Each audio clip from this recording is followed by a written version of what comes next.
पूजनीय बेपरवाह मस्ताना जी महाराज सत्संग फरमाने के लिए हमारे ज़िले के गांव बड़िग खेड़ा में पधारे। मेरे चाचा अर्जुन सिंह ने पूज्य शहंशाह मस्ताना जी से नामदान ले रखा था।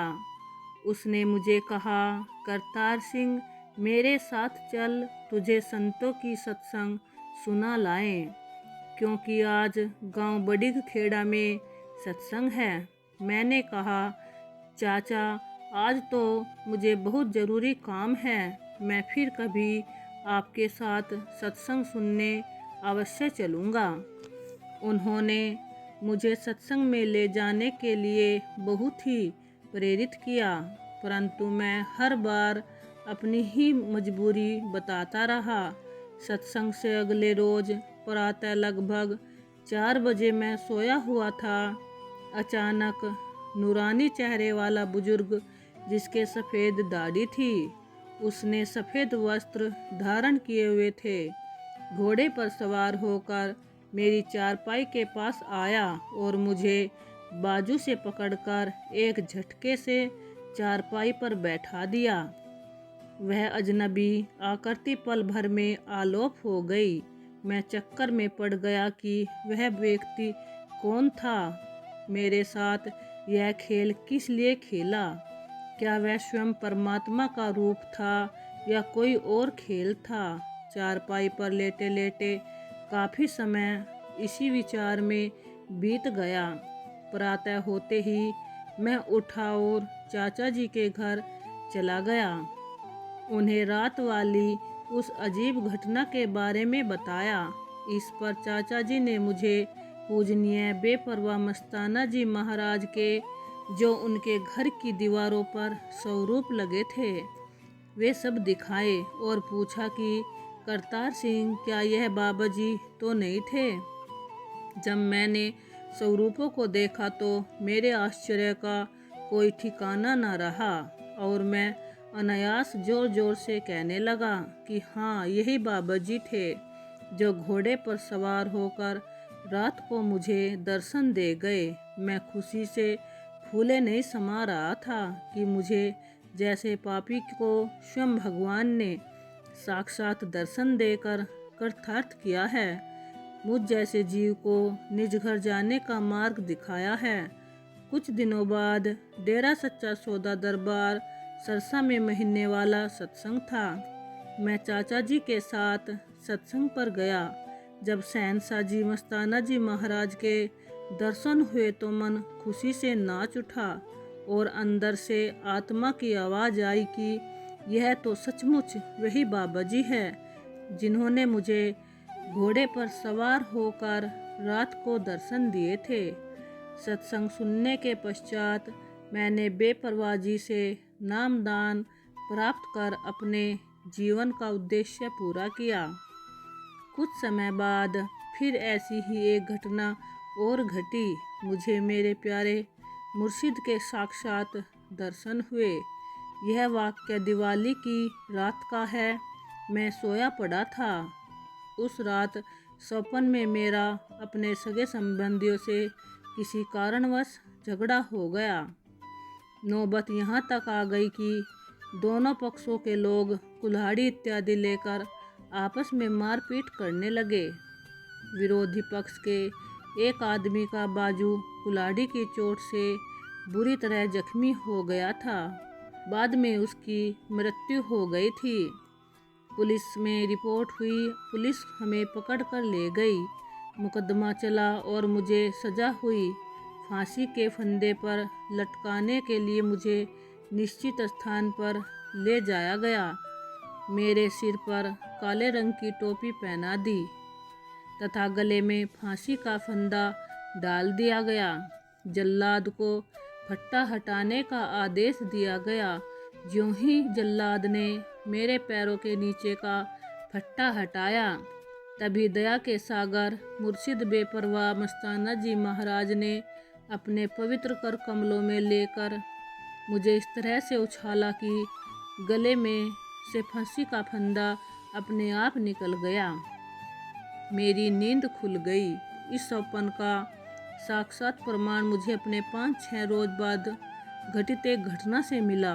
किसी कारण से हमारे सगे संबंधियों में किसी बात को लेकर तकरार हो गई। नौबत मारपीट तक पहुंच गई। झगड़े में विरोधी पक्ष के एक व्यक्ति की बाजू पर कुल्हाड़ी से जबरदस्त चोट आई। बाद में हमें पुलिस थाने में बुलाया गया। गांव के प्रतिष्ठित व्यक्तियों और रिश्तेदारों ने मिलकर राजीनामा करवाया। तब जाकर मुझे पुलिस हिरासत से छुटकारा मिला। इस घटना से सहज ही यह अनुमान लगता है कि प्यारे मुर्शिद ने मेरे किसी भारी कर्म को, जिसके बदलने से मुझे सूली पर चढ़ना था, उसे सूल बनाकर भुगतवा दिया और सूल का दर्द भी महसूस नहीं होने दिया। मैं अपने प्यारे सतगुरु का बहुत बहुत आभारी हूँ, जिसने मेरे सूली जैसे कर्म को सूल में बदलकर कटवा दिया। बेटा, यह तेरा बहुत भारी कर्म था जो हमने अपने ऊपर ले लिया है। उसी वर्ष 8 अप्रैल को हमारे घर बेटे सुखजीत ने जन्म लिया। बेटा ऑपरेशन से हुआ था। मैं अस्पताल में दाखिल थी। बच्चे के जन्म के 5 दिन बाद मेरे सिर में बहुत तेज दर्द उठा। इसी दरमियान मुझे दर्द की दवाइयाँ दी गई। उसके बाद मैं सो गई। सुबह 4 बजे मुझे सपना आया कि शाह मस्ताना जी धाम में के तेरावास के बाहर पूज्य हजूर पिताजी संत डॉक्टर गुरमीत राम रहीम सिंह जी इंसान शाही कुर्सी पर विराजमान हैं। पूज्य पिताजी का शरीर इस तरह तप रहा था जिस तरह आग में लोहा तपकर लाल हो जाता है। मैं पिताजी का यह स्वरूप देखकर घबरा गई। मैंने विनती की, पिताजी आप इतना कष्ट क्यों उठा रहे हो? यह कहते ही मैं फूट फूट कर रोने लगी। उसी समय सर्व सामर्थ सतगुरु जी ने फरमाया, बेटा यह तेरा बहुत भारी कर्म है जो हमने अपने ऊपर ले लिया। इतने में मेरी नींद खुल गई। मैंने इस दुष्टांत को भयानक सपना समझकर भूलने की कोशिश की। उस समय सुबह के 6 बजे थे। मेरा सिर पहले से भी ज़्यादा दर्द करने लगा था। थोड़ी देर में ही मेरा दाईं तरफ का हाथ और पांव कांपने लगे। मेरे ससुर करशन चंद्र जी ने जब यह हालत देखी तो तुरंत डॉक्टर को बुलाया। डॉक्टर साहिब ने बताया कि यह अधरंग का अटैक है। ससुर जी ने यह सारी बात डेरा सच्चा सौदा आश्रम में बाबू इंद्रसेन जी को बताई।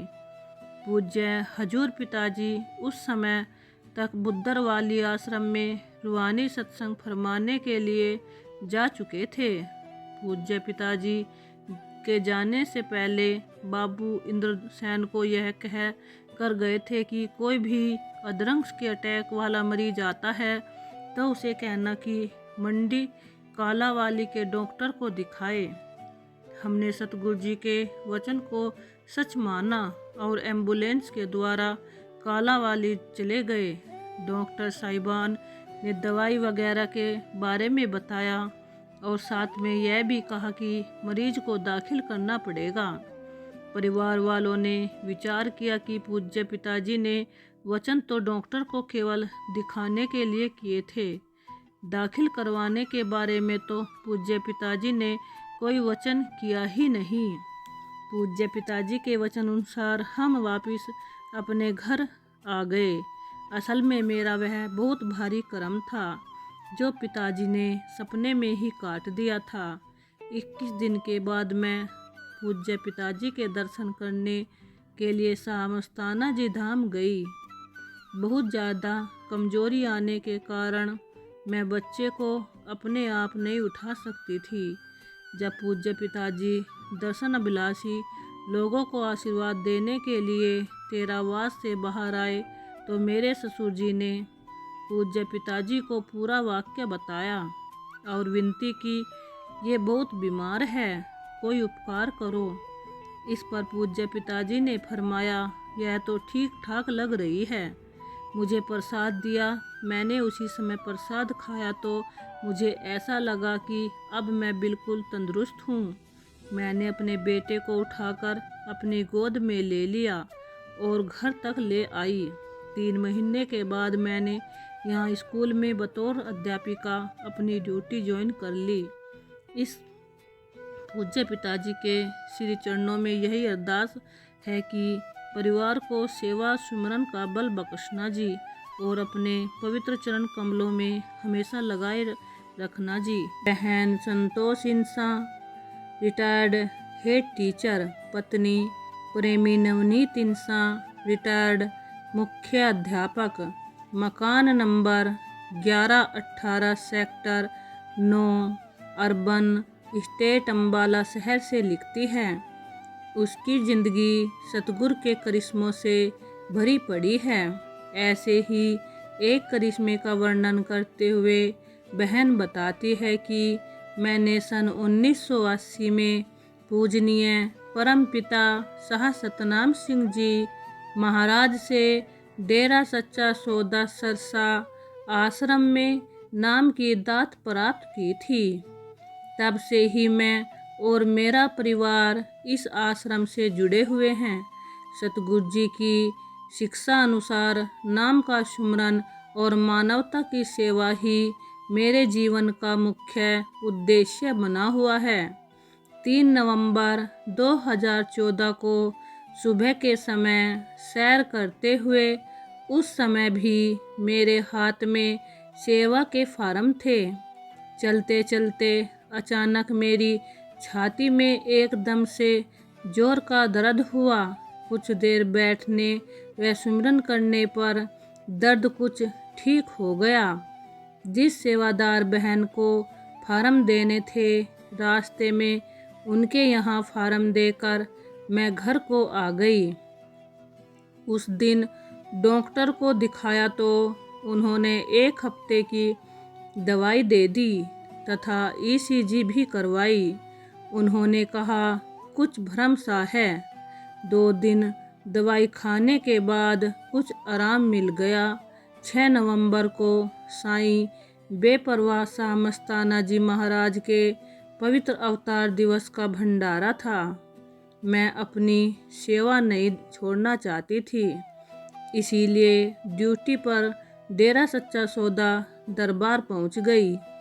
सतगुरु जी की दया से सेवा के दौरान कोई दर्द नहीं हुआ।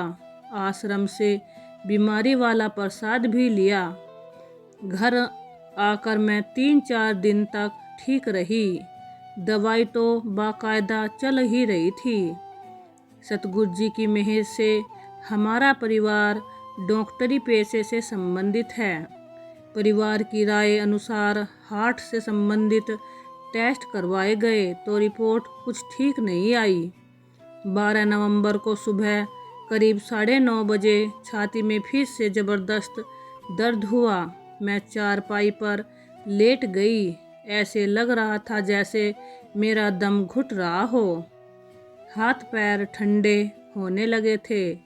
इसी दौरान मैं क्या देखती हूँ कि एक बड़ी ही भयानक शकल काली चादर लहराती हुई मेरी तरफ बढ़ रही है। मेरी आत्मा ने एकदम जोर से धन धन सतगुरु तेरा ही आसरा का नारा लगाया और पुकार पिताजी मुझे बचा लो। और पुकारा पिताजी मुझे बचा लो। मैं आप जी के दर से जुड़ी रहना चाहती हूँ। आत्मा ने एक बार गुरु मंत्र का जाप किया। देखते ही देखते एकदम तेज प्रकाश हो उठा। उसी प्रकाश में से पूज्य परमपिता शाह सतनाम सिंह जी महाराज प्रकट हो गए। इस दौरान उनके हाथ में एक लंबी लाठी थी। उन्होंने लाठी के साथ जोर से प्रकाश में से ही सफ़ेद चादर को लहराया तो क्षण भर में काली चादर गायब हो गई। अंदर की आँख को यह सब देखने में मात्र 3 सेकंड लगे। इसके बाद मैं बिल्कुल शांत हो गई। मेरे पति ने आवाज़ लगाई कि बीमारी वाला प्रसाद खा लो। पिताजी सब ठीक कर देंगे। इसी दौरान जब मेरे बेटे का फ़ोन आया तो मैं इतना ही कह पाई कि मैं पूर्ण सतगुरु की बेटी हूँ, वह मुझे कुछ नहीं होने देंगे।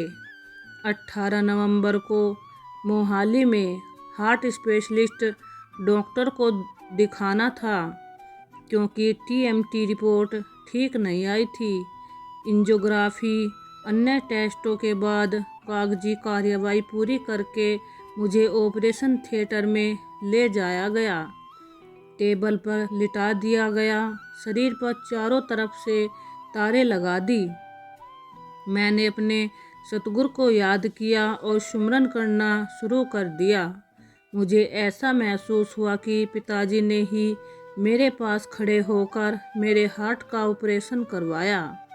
मेरा देवर जो कि डॉक्टर है, उन्होंने बताया कि हार्ट में 3 ब्लॉकेज थी, वह भी लगभग 90% थी, जिसके कारण इतना दर्द था।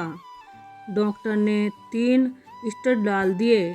उन्होंने यह भी कहा कि जिस गुरुजी की तू भक्ति करती है, उन्होंने ही तुझे मौत के मुंह से बचा लिया है। मैं अपने सतगुरु का यह देन कैसे चुका सकती हूँ, जिसने मेरी मौत को ज़िंदगी में बदल दिया। पूज्य हजूर पिताजी के पवित्र चरणों में मेरी यही अरदास है कि हमारे परिवार को सेवा सिमरन की ताकत बख्शते रहना जी। धन धन सतगुरु तेरा ही आसरा।